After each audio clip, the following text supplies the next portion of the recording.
Oh, hello, this is Tak Chung from Wok with Tak. In this video, I would like to describe the general guideline that I use to stir-fry vegetables.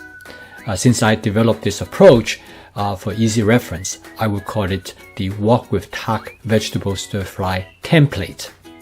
So in order to take full advantage of this approach, you need to prep in advance as I have described in earlier video, so you will have all the ingredients right at your fingertips.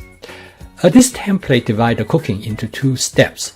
The first step is to stir fry the vegetable, and the second step is to steam the vegetable. And together it takes somewhere between 5 to 7 minutes to cook this dish. I'm going to use the following examples to cook a dish that has carrots, red cabbage, and zucchini to demonstrate the basic operation of this template.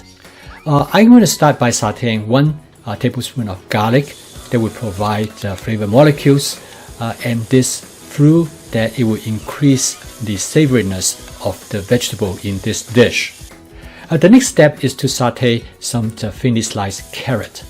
Now it is important that to have everything ready at hand, because the temperature is so high, things can burn really easily and very fast.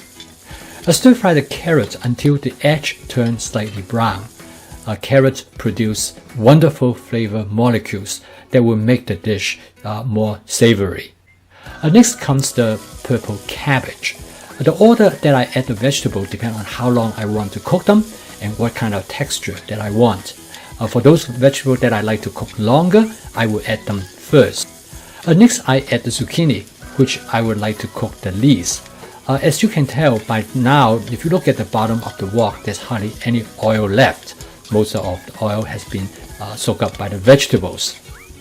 Well, this is exactly what I want, because I do not want to have excess oil in the wok. Too much oil, obviously we know it is not the most healthy. So, however, if I see the vegetable getting too dry and looks like they're going to burn, then I will add more oil. During this stir-fry step, it is important to stir the contents rigorously, because if you do not stir them fast enough, items will sit at the bottom of the wok too long and they will get burned. This step usually do not take more than 1 or 2 minutes, because by the time when I notice that the edge of the vegetable start to get slightly brown, I know it is ready. I'm ready to add water for the steaming step. I then use my squeeze bottle to add water to the wok, just enough water that are standing water at the bottom of the wok. During this step, I also I don't have to stir the content as rigorously as I was in the stir-fry step.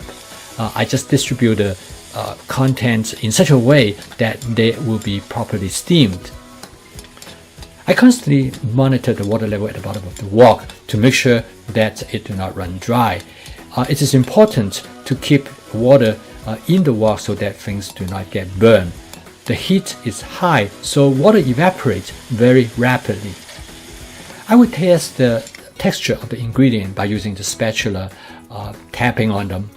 And once I feel that I have reached the point that the texture is exactly what I want, I will stop adding water, and then I will evaporate as much water as possible to concentrate the flavor. In this demonstration, I'm not going to season the vegetable, which I will do so in future videos.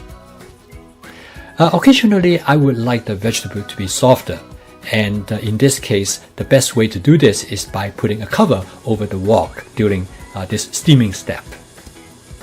I have been using these templates to cook many vegetable dishes. Some of them are quite complex with many different kinds of vegetables.